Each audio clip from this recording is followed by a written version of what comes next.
Finally, our new house was ready and I could hardly contain my excitement about starting this new chapter. But then, out of nowhere, my in-laws arrived. "We'll be moving in here," they declared. "Please ask your parents to vacate the premises." Stunned, I looked to my husband for support, but he just took a deep breath and said, "Do as they've asked. Please inform your parents gently." Without another word, my in-laws began unloading their belongings. As they eagerly explored their new home, I couldn't help but ask, "Do you even realize whose house this is?" "My name is Nina. I'm 35 and have been happily married to my husband Matt for 3 years. We don't have children yet, but our life together is full of love. Lately, I've been worried about my aging parents. Their mobility has been declining, and it's been on my mind. So, I proposed to Matt that we move in with them. He was completely on board, saying, 'Living with your parents is no problem. It'll allow us to take care of them, and you'll have peace of mind. It's a win-win situation.'" "Thank you, Matt," I said, overwhelmed with gratitude for having such a considerate husband. We began making plans to live together, but executing this idea right away proved challenging. My family home is quite far from the city, which complicates our work commute. Neither of us can drive, making it impractical to live there. Moving my parents to the city isn't feasible either. Our current rental is small, suitable for 2, but cramped for 4, and adding a child would only make it worse. It seemed like there were no easy solutions. Then it hit me, why don't we take a bold step and build a spacious new house? When I shared the idea with Matt, his face brightened. "That's a fantastic idea. A new spacious home would be perfect for all of us." With his enthusiasm, we began planning our new house. When I told my parents, they initially felt guilty about us building a home for them. However, after I explained our reasoning, they understood and were thrilled. Their happiness was a balm to my heart. Later, my husband and I went to a real estate agency to finalize the details. We explored locations close to hospitals for my parents' health and near train stations for easier commuting. We also carefully discussed the specifics of the house. Although I sought input from my parents, they seemed reluctant about moving in with us. Fortunately, my husband had many valuable suggestions, which made the planning process much smoother. Gradually, our vision for the dream home began to take shape, and the prospect was thrilling. After much discussion and research online, we finalized the plans for our new house and were ready to consult with builders. "We're nearly there with the preparations," I said. "Building a house has turned out to be more challenging than I expected." My husband commented, "Balancing this with work makes progress slow, doesn't it?" We invested a lot of time into our plans, but the results were immensely satisfying. The blueprint for the house, which we meticulously crafted, far exceeded our expectations. We consulted with various real estate agents and conducted thorough online research to reach this point. Now, all that's left is to eagerly await the completion of the house. It will take some time, but the excitement and anticipation are boundless. However, as the project progressed, my in-laws started reaching out more frequently. "Dear, we heard you're building a new house. Is that right?" "Yes, that's correct. We're aiming to finish it by the end of the year." "How wonderful. I'm so impressed with Matt's efforts. Do keep us updated with all the details. We'll visit you soon."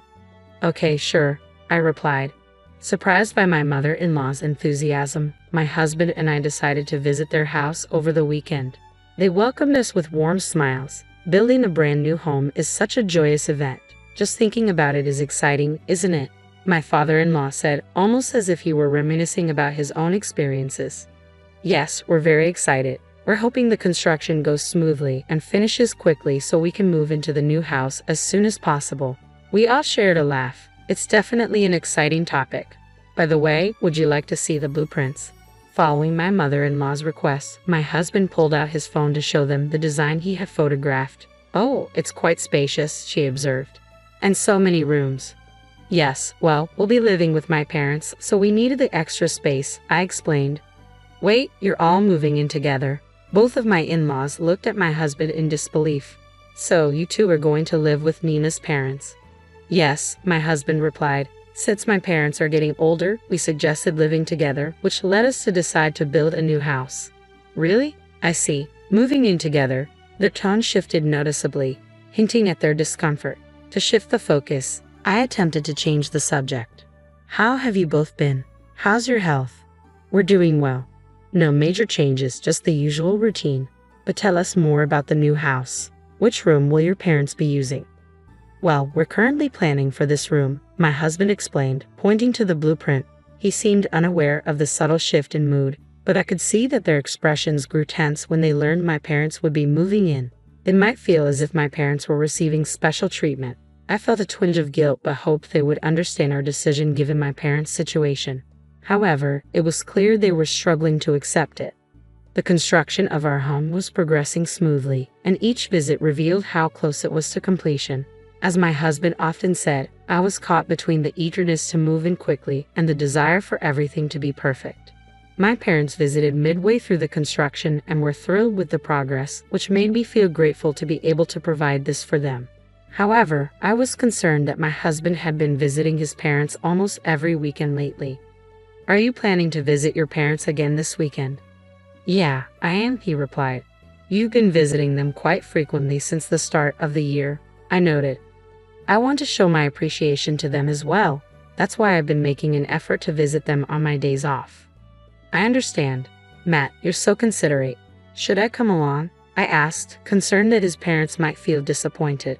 Perhaps they had hoped to live with us, and I thought visiting them might be a good gesture of goodwill. But my husband reassured me, it's all right, I can manage it on my own, and he left for his parents' home.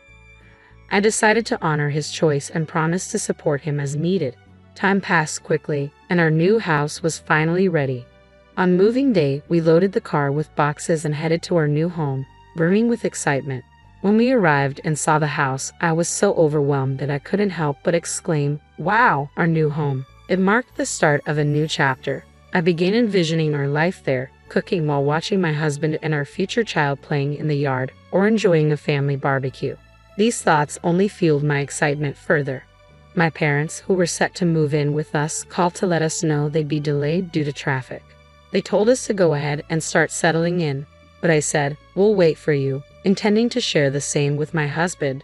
To our surprise, my husband's parents showed up unexpectedly. I was stunned and stared at their car in disbelief. Why are they here? I wondered as they stepped out of the car, smiles wide, and walked towards us. Look at this magnificent house. It's impressive enough to show off to our friends, they said.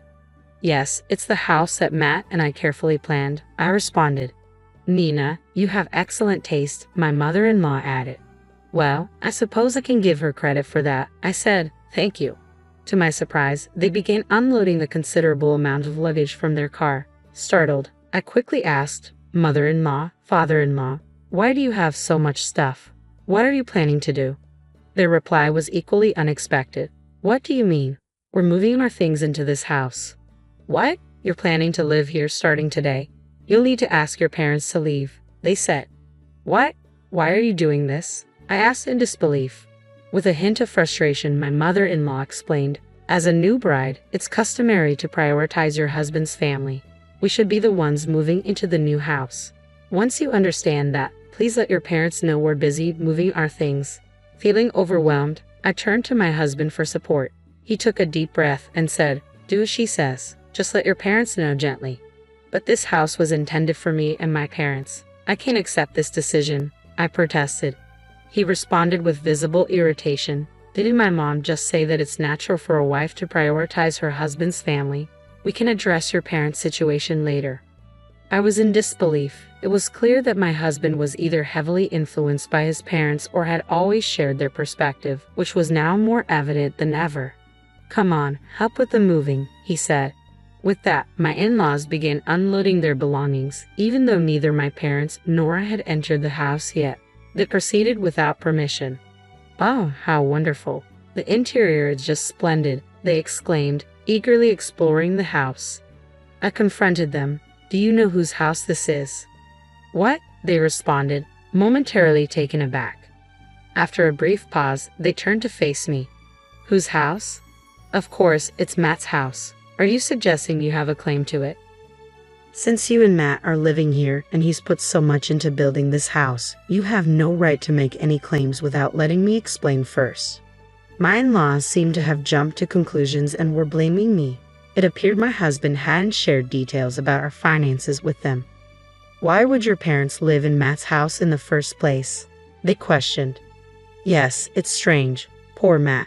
having such a demanding wife and parents. They added, I was at my breaking point. Why was I being criticized for their misunderstandings? If you intend to live here, then Matt should compensate for the amount spent, I said. I've contributed to this house, I said. My in-laws stared at me in disbelief. How much are you claiming to have paid?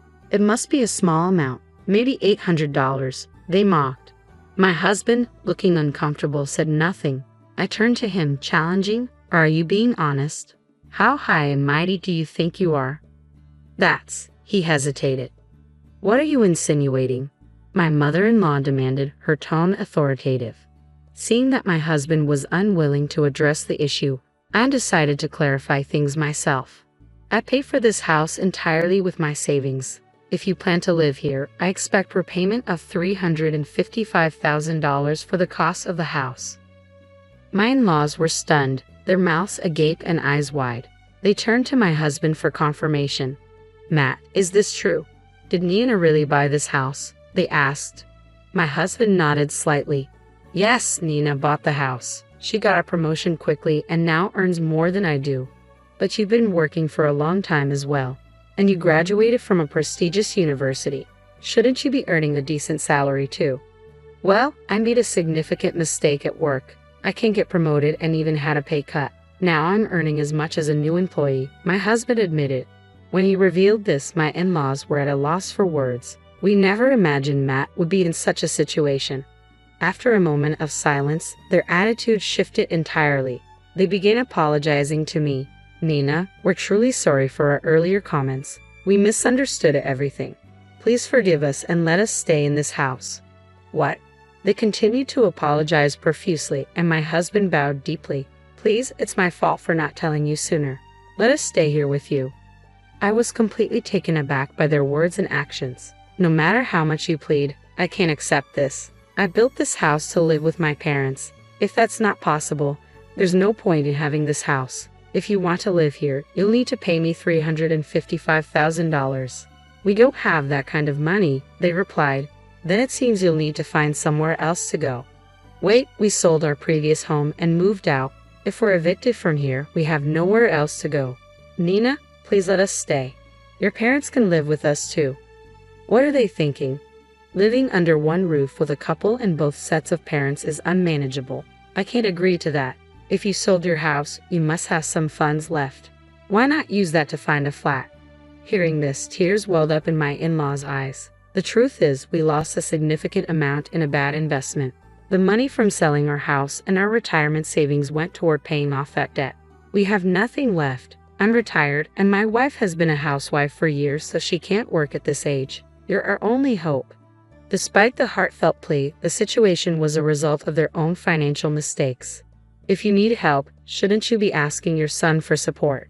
I'm not in a position to support strangers, I replied. Why not? Aren't we family too? They asked. That's too much to ask. Can't you at least help us a little? They pleaded.